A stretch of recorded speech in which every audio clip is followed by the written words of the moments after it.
Yes news में आप सभी दर्शकों का स्वागत है। मैं आपके साथ इलियास बड़ेघर। आइए देखते हैं आज की खबर क्या कहती है।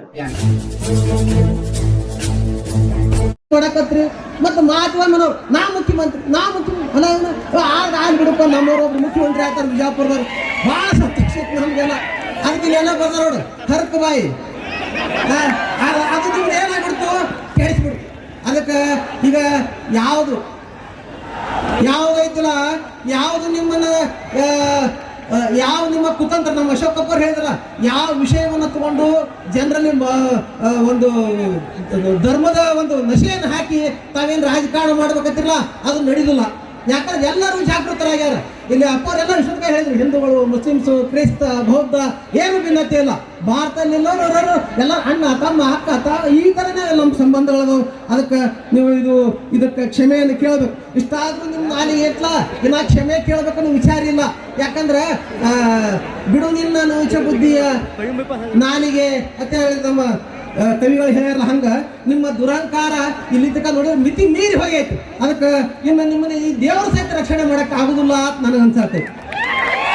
ಅದಕ್ಕೆ ಕಬೀರ್ ದಾಸರು ಒಂದು ಮಾತು ಹೇಳ್ತಾರ, ಕಾಗೆಯ ಕಂಡರೆ ಓಡಿಸುವರು ಕೋಗಿಲೆ ನೀ ನೋಡು ಮಧುರ ನೀನಾದವ ಕೇಳಿಸುತ್ತಲೇ ಜಗವ ಗೆದ್ದಿತಲ್ಲ ಕಬೀರ ಜಗವಗೆ. ಮುಖಾನ್ ಮನುಷ್ಯ 75 ವರ್ಷದ ಮನುಷ್ಯ ಯಾವಾಗ ರಾಜಕೀಯಕ್ಕೆ ಬಂದ್ರೆ ಅವತ್ತು ನಾವು ಬಿದ್ದೇ ಇಲ್ಲ. ರಾಜ್ಯದಾಗ ಗೃಹ ಸಚಿವರಾದ್ರು, ಕೇಂದ್ರದ ಸಚಿವರಾದ್ರು, ಅವ್ರು ಸಾಹಿತ್ಯಕರು MP ಇರ್ತಾವ್ರ ಅನ್ಸತೈತಿ. ಹೆಂಗ ಕಾಕ ಮಾಮ ಅಟ್ಟ ಅಪ್ಪ ಅಣ್ಣ ಆತರ ಇಂಥವಂದ್ರೆ ಕಲೀರಿ. ಅದು ದೊಡ್ಡವ್ರು ನಿಮ್ಮ ಪಕ್ಷದವ್ರು ನಿಮ್ಮವ್ರು ಅಂತವ್ರನ್ನ ಕಲೀರಿ, ಕಲ್ತು ಇದು ಮಾಡಿ. ಮತ್ತ ಇನ್ನ ಮುಖ್ಯವಾಗಿ ಗೌಡ್ರಿಗೆ ಒಂದೆರಡು ಕಿವಿ ಮಾತು ಹೇಳಕ್ ಇಷ್ಟಪಡ್ತೀನಿ. ಗೌಡ್ರು ಅಂದ್ರೆ ಯಾರಿಗತ್ತಾರ? ಗೌಡ್ರು ಮತ್ತೆ ಯಾರಿಗೆ ಇರ್ಬೇಕು ಅಂದ್ರ ಆ ಇಡೀ ಊರಿಗೆ ತಂದೆ ತಾಯಿ ಯಾರಾಗಿರ್ತಾರ ಅವ್ರು ಗೌಡ್ರು ಇರ್ತಾರ. ಅಲ್ಲಿ ಬಡವ ಶ್ರೀಮಂತ ಆ ಜಾತಿವ ಈ ಜಾತಿವ ಅಪರಾಧಿ ತಪ್ಪು ಮಾಡ್ಯಾನ ಸರಿ ಮಾಡ್ಯಾನ ಸಂಬಂಧ ಇಲ್ಲ. ಎಲ್ಲಾರು ಒಳಗಿನ ಬಿಟ್ಟುಕೊಳ್ಳೋರಿಗೆ ಗೌಡ್ರು ಇರ್ತಾರ. ನೀ ಏನು ಮಾಡಾಕ್ತೀರಿ? ನಿಮ್ಗೆ ಹೆಂಗಾರೆ ಗೌಡ್ರು ಅನ್ಬೇಕು? ಜಾತಿ ಒಳಗೆ ಜಗಳ ಹತ್ತಿರಾಗ್ತೀರಿ.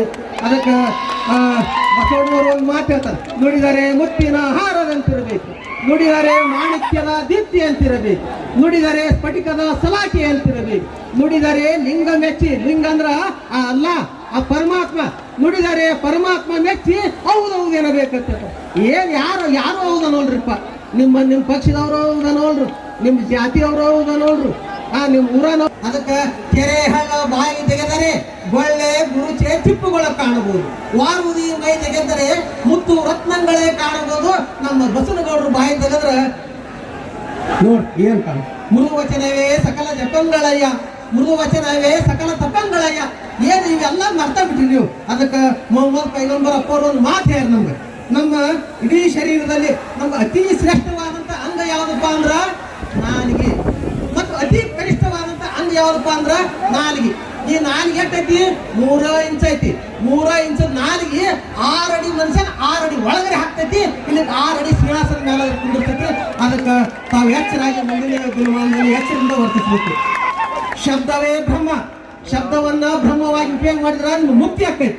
ಶಬ್ದವೇ ಸೂತಕವಾಗಿ ಅದನ್ನು ಉಪಯೋಗ ಮಾಡಿದ್ರಂದ್ರೆ ನರಕ ಆಗ್ತೈತಿ. ಈ ಮಾತು ಅನ್ನೋದು 3 ಲೋಕಗಳನ್ನು ಹಾಳು ಮಾಡ್ತೈತಿ. 3 ಲೋಕ ಅಂದ್ರೆ ಯಾವುದು? ಹಿಂದಿನ ಭೂತಕಾಲ, ಈಗಿನ ವರ್ತಮಾನ ಕಾಲ, ಮುಂದಿನ ಭವಿಷ್ಯ ಕಾಲ, ಇವನ್ನೆಲ್ಲ ಹಾಳು ಮಾಡಿಬಿಡ್ತಾರೆ ನಮ್ಮ ಮಾತುಗಳೇ. ಅದಕ್ಕೊಂದು ಸಣ್ಣ ಕಥೆ ಹಾಕಿ ಇಷ್ಟಪಡ್ತೀನಿ.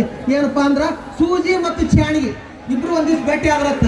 ಸೂಜಿ ಮತ್ತು ಚಾಣಿ ಭೇಟಿ ಆದ್ರೆ ಚಾಣಿ ಹೇಳ್ತತ್ತ, ಏ ಸೂಜಪ್ಪ ನೀವು ಭಾಳ ಚಲೋ ಅದಿ, ಎಲ್ಲ ಹೊಲಿತಿ ಕೂಡಿಸಿ ಮಾಡ್ತಿ ಭಾಳ ಚಲೋ ಐತಿ. ಆ ನಿಂತಕ್ಕೆ ಒಂದು ದೋಷ ಐತಿ ನೋಡು ಅಣ್ಣ. ಆ ಸೂಜಿ ಇರ್ತೈತಿ ಏನೈತಪ್ಪ? ಇಲ್ಲ ನಿನ್ನ ಹಿಂದಿನ ಒಂದು ಸಣ್ಣ ತೂತೈತಿ ನೋಡಂತ. ಅದು ಸೂಜಿ ಇರ್ತೈತಿ ಅಲ್ಲಪ್ಪ, ನಿನ್ನ ಕಡೆ ನೀನು ನೋಡ್ಕೊಂಡು ಹೇಳತ್ತ. ನೀನು ಮೈ ತುಂಬ ತೂತದವಲ್ಲೋ, ಅದು ಒಂದೇ ತೂತಿ ಹಿಂಗೆ ಮಾಡಕತ್ತಿ. ಹಂಗ ನಮ್ಮ ತಪ್ಪುಗಳು ನಮ್ಮ ದೋಷಗಳು ನಮಗೆ ಕಾಣಂಗಿಲ್ಲ, ನಮ್ಮ ಡುಬ್ಬು ನಮಗೆ ಕಾಣಂಗಿಲ್ಲ. ಅದಕ್ಕೆ ಮತ್ತು ಇನ್ನೊಂದಿಲ್ಲಂತೆ ಬಹಳ ಇದು ವಿಜಯಪುರದಲ್ಲಿ ನಡೆದ ಕಾರ್ಯಕ್ರಮ ಮತ್ತು ವಿಜಯಪುರದ ಎಲ್ಲ ಮುಖ್ಯ ರಾಜಕಾರಣಿಗಳು ಎಲ್ಲ ಹಿರಿಯರು ಇದು ಸಲ ಹೇಳ್ತೀನಿ. ಅಂತ ಬಸವಣ್ಣನವರು ಶರಣರು ಹೋಮ ಹವನ ಮಂತ್ರ ತಂತ್ರ ಮೌಢ್ಯತೆ ಮುಂತಾದವುಗಳನ್ನ ಧಿಕ್ಕರಿಸ್ಯಾರ. ಅಂತ ಶರಣರಲ್ಲಿ ಶಿವಯೋಗಿ ಸಿದ್ದರಾಮೇಶ್ವರರು ಒಬ್ರು. ತಾವು ಆ ಸಿದ್ದರಾಮೇಶ್ವರ ಶರಣರ ಗುಡಿ ಒಳಗೆ ಹೋಮ ಹವನ ಮಾಡ್ತೀರಿ, ಮಾಡಿ ಬಸವಣ್ಣನವರಿಗೂ ವಿರೋಧ ಮಾಡ್ತೀರಿ, ಮತ್ತು ಅವ್ರ ವಿಚಾರಧಾರೆಗಳಿಗೂ ವಿರೋಧ ಮಾಡ್ತೀರಿ. ಅದಕ್ಕೆ ನೀವು ಇಂಥ ಬಸವಣ್ಣನವರಿಗೆ ಮಾನ್ಯನೇ ಅಪಶಬ್ದ ಮಾತಾಡಿ ಮಾತುಗಳೇನು ಮಾತಾಡಿಲ್ಲ. ಅದಕ್ಕೆ ನಿಮ್ದೆಲ್ಲ ಕಳ್ಕೊಂಡ್ರಿ. ಇನ್ನು ಮುಂದೆ ಮೊಹಮ್ಮದ್ ಪೈಗಂಬರ್ ಅಪ್ಪರಿಗೆ ಮಾತಾಡಕತ್ತೀರಿ ಅಂದ್ರೆ ಏನು ಕಳ್ಕೊತೀರ ಕೇಳಕ್ಕೆ ಭಾಳ ಕಷ್ಟ ಐತಿ. ಅದಕ್ಕೆ ಈ ಗೌಡ್ರು ಈ ಸರ್ಕಾರದ ಕುರಿತು ಒಂಥರ ಕೆಟ್ಟ ಅನ್ಸಕ್ಕೆ ಯಾಕಪ್ಪ ಇಲ್ಲಿ ಇವ್ರ ಕುರಿತು ನಿಮ್ಗೆ ಕೇಸ್ ಹಾಕಲಾಗ್ಯಾವ, ಇಷ್ಟೆಲ್ಲ ಕಡೆ ಸ್ಟ್ರೈಕ್ ನೋಡು. ನಮ್ಮ ವಿಜಾಪುರದ ಮಂದಿ ಎಷ್ಟು ಸಮಾಜ ಬಂದವ್ರು, ಎಷ್ಟು ಶಾಂತಿ ಪ್ರಿಯರ್ ಅಂದ್ರೆ ಯಾಕಪ್ಪ ಅಂದ್ರೆ ಇಲ್ಲೆಲ್ಲ ಅಣತಾಮ್ರಗಟ್ಲೇದೇವು. ನಾವಿನ್ನು ಸ್ಟ್ರೈಕ್ ಮಾಡಿದ್ರಿಂದ ಎಲ್ಲರೂ ನಮ್ಮ ಸಾಮರಸ್ಯ ಕೆಟ್ಟಿತ್ತು ಅನುಸಲ ಲೇಟ್ ಮಾಡ್ಯಾರ ಹೊರತಾಗಿ ಎಲ್ಲರೂ ಅಂಜಿ ಅತ್ತಲ್ಲ. ಅದಕ್ಕೆ ನೀವು ಸರ್ಕಾರದವ್ರು ಯಾಕೆ ಪ್ರಜಾಹಿತನೇ ನಿಮ್ಮ ಗುರಿ ಆಗೈತಿ, ಸರ್ಕಾರ ಪ್ರಜಾಹಿತವೇ ಗುರಿಯಾಗಿ ಸರ್ಕಾರ ಮಾಡಕತ್ತೀರಿ ಅಂಥವ್ರು ಏನು ಯಾವ ಅಂಜಿಕೆಯಿಂದ ನೀವು ಅರೆಸ್ಟ್ ಮಾಡೋಲಾಗಿರಿ, ಯಾಕೆ ಕ್ರಮ ಕೈಗೊಳ್ಳಲಾಗಿರಿ. ಅದಕ್ಕೆ ಆದಷ್ಟು ಬೇಗ ಇವ್ರ ಮೇಲೆ ಕ್ರಮ ಕೈಗೊಳ್ಬೇಕು. ಕ್ರಮ ಕೈಗೊಂಡು ಇವ್ರಿಗೊಂದು ಸೂಕ್ತವಾದಂಥ ಇದು ಕೊಡಬೇಕು. ನೀವು ಕ್ರಮ ಕೈಗೊಳ್ಳಿಕ್ಕಂದ್ರೆ ಆಮೇಲೆ ಅನಿವಾರ್ಯ ಪರಮಾತ್ಮ ಸ್ವರೂಪವಾದ ಸಮಾಜನೇ ಆ ಕ್ರಮವನ್ನು ಕೈಗೊಳ್ತದೆ. ಈ ಪ್ರತಿಭಟನೆ ಐತಿಲ್ಲ ಯಾವುದೇ ಧರ್ಮದ ವಿರುದ್ಧ ಅಲ್ಲ, ಯಾವುದೇ ಸಂಘಟನೆಯ ವಿರುದ್ಧ ಅಲ್ಲ, ಯಾವುದೇ ರಾಜಕಾರಣದ ವಿರುದ್ಧವಲ್ಲ. ಇದು ಕೇವಲ ನಾಡಿನ ಎಲ್ಲರ ಶಾಂತಿ ಸಮಾಧಾನ ಸಮೃದ್ಧಿಗಾಗಿರ್ತದೆ. ಮತ್ತು ಇಂಥವ್ರಿಂದ ಏನೇನು ಯಾರ್ಯಾರು ಬೆನ್ನತ್ತೆ ಅಲ್ಲ ಅವರೆಲ್ಲ ಹಾಳಾಗಿ ಹೋಗ್ಯಾರ. ಮನೆ ನೋಡಿದಿಲ್ಲ ಸುಳಿ ಪಾಪ ಸನ್ಯಾಸಿ ಸನ್ಯಾಸಿ ಪಾಪ ಅದಕ್ಕೆ ಇಂಥವ್ರ ಬೆನ್ನು ಯಾವ್ದು ಹೊತ್ತಬಾರ್ದು. ನೀವೇನ್ರಿ ಮತ್ತೆ ಇವ್ರು ಏನ್ರಿ ಇವ್ರಿಂದ ನಮ್ಮ ರಕ್ಷಣೆ ಆಕತೈತಿ, ಯಾರು ಬೆನ್ನ ಹಾಕತಕ್ಕತ್ರ ನೀವು ಹಾಳಾಗೋಗ್ತೀರಿ. ಸತ್ಯವನ್ನು ಹಿಡಿದು ಬೆನ್ನ ಹತ್ತಿ ಹೋಗ್ರಿ, ನಿಮಗೆ ಯಶಸ್ವಿ ಆಕೈತಿ. ಅದಕ್ಕೆ ಬೇಗನೆ ರಾಜ್ಯ ಸರ್ಕಾರ ಈ ವಿಷಯದಲ್ಲಿ ವಿಕೋಪಕ್ಕೆ ಹೋಗುವುದನ್ನು ತಡೆದು ಈ ಶಾಂತಿಯನ್ನು ರಾಜ್ಯದಲ್ಲಿ ಕಾಪಾಡಬೇಕು. ಇದ್ರ ಮೇಲೆ ಉಗ್ರವಾದ ಕ್ರಮವನ್ನು ಕೈಗೊಳ್ಳಬೇಕು. ಅದಕ್ಕೆ ನಾವು ಪಹಲ್ಗಾಮ್ದಲ್ಲಿ ನಡೆದಂಥ ಆ ಉಗ್ರಗಾಮಿ ಇದನ್ನು ಖಂಡಿಸ್ತೇವೆ, ಈ ನಮ್ಮ ಬಸನಗೌಡರ ಹೇಳಿಕೆಯನ್ನು ಖಂಡಿಸ್ತೇವೆ. ಅದಕ್ಕೆ ಮುಂದಿನ ದಿನಮಾನಗಳಲ್ಲಿ ಶಾಂತಿ ಸೌಹಾರ್ದತೆ ಹೀಗೆ ಇರಾಕ ಸರ್ಕಾರ ಅನುವು ಮಾಡಿಕೊಡ್ಬೇಕಂತೇಳಿ ಮಾನ್ಯ ಸಚಿವರುಗಳ ಸರ್ಕಾರದಲ್ಲಿ ವಿನಂತಿ ಮಾಡ್ತೀನಿ. ಎಲ್ಲರೂ ಶರಣಾರ್ಥಿ.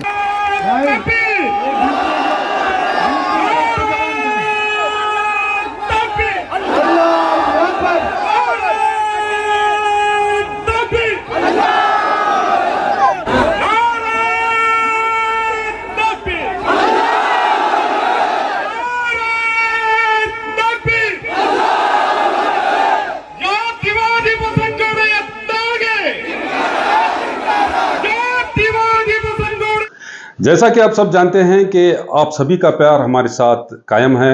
इसी तरह से हमारे इस चैनल को प्यार करते रहिए और हमारी सारी खबरों को लाइक, शेयर और सब्सक्राइब करना ना भूलिए। हमारा यही मकसद है कि आपको हर खबर जो है जैसा है वैसा ही आपको हम दिखाते रहेंगे, ना किसी का पक्ष लेंगे, ना किसी के विरोध में जाएंगे। हमारे कदम सच के साथ।